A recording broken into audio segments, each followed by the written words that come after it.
మొన్నటిదాకా బిజీగా ఉన్నావు, ఇటు ఎలక్షన్ క్యాంపెయిన్ ఎలా చేస్తూ ఇప్పుడు ఇటు వచ్చేసారు. ఏమంటే క్యాంపెయిన్ అయిపోయింది, ఇప్పుడు వాళ్ళు రోలింగ్ కూడా చేస్తున్నారు. ఎందుకండి అంటే త్వరలో నీకు ఎమ్మెల్సీ కూడా ఇవ్వబోతున్నారంట.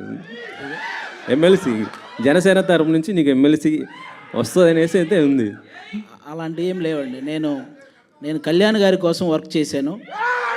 ఆయన బేసిక్గా ఆయన అంటే ఎంత ఇష్టం అంటే, ఆయన ఆనందంలో ఉన్నప్పుడు దూరం నుంచి చూడడం ఇష్టం, ఆయన బాధలో ఉంటే దగ్గరికి వెళ్ళి చూసుకోవడం ఇష్టం, అంతే.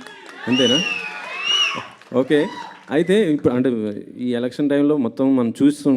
కాకపోతే ఏంటంటే కొంత అల్లు అర్జున్ గారి పైన కొంత ట్రోల్స్ చేస్తున్నారు. అది పర్టికులర్ కొంత ఏరే వాళ్ళు సంబంధించి.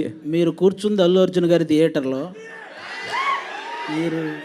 మనం అల్లు అర్జున్ గారి గురించి ఇప్పుడు ఒక నేషనల్ అవార్డు విన్నర్ అండి. ఆయనకి మనం ఆయన మీద ఎవరైనా ట్రోల్ చేసే వాళ్ళకి నేను జనరల్గా చెప్తున్నాను, కళ్యాణ్ గారికి కానీ లేకపోతే మెగా ఫ్యామిలీ వాళ్ళకి కానీ ఎవరికి కూడా అలాంటి ఫీలింగ్ ఎప్పుడూ ఉండదు. వాళ్ళంతా ఎప్పుడూ ఒకటే. కాబట్టి ఒక నేషనల్ అవార్డు సాధించినటువంటి అల్లు అర్జున్ గారిని అలా కొంతమంది వాంటెడ్గా ట్రోల్ చేయటం కానీ, ఇలా కొన్ని తమ్మునేల్స్ పెట్టడం కానీ, ఇలాంటివి ఇక నుంచైనా ఆపేయాలని మనస్ఫూర్తిగా కోరుకుంటున్నానండి, అంతే. ఇంకా అంతకు. Okay okay. అశ్విన్ గారు హాయ్. అశ్విన్ గారు ఇక్కడండి.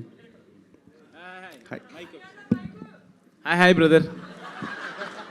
Hi brother.